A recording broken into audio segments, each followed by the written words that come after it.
ஆயுர்வேதம் ஒரு பொக்கிஷம், நம் ஆயுள் நீட்டக்கும் அற்புதம். டாக்டர் ஸ்ரீவர்மாஸ். ஐக்கிய அரபு அமீரகத்தில் நடைபெற்ற ஆசிய கோப்பை கிரிக்கெட் தொடரில் இந்திய வீரர்கள் பாகிஸ்தான் வீரர்களுடன் கை குலுக்க மறுத்த சம்பவம் பெரும் கவனத்தை ஈர்த்தது.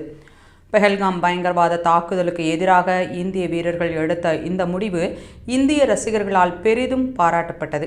மேலும் பாகிஸ்தான் கிரிக்கெட் வாரிய தலைவரின் மோஷின் நக்வியிடமிருந்து ஆசிய கோப்பையை பெற கேப்டன் சூரியகுமார் யாதவ் மறுத்ததும் சர்வதேச அளவில் பேசப்பட்டது.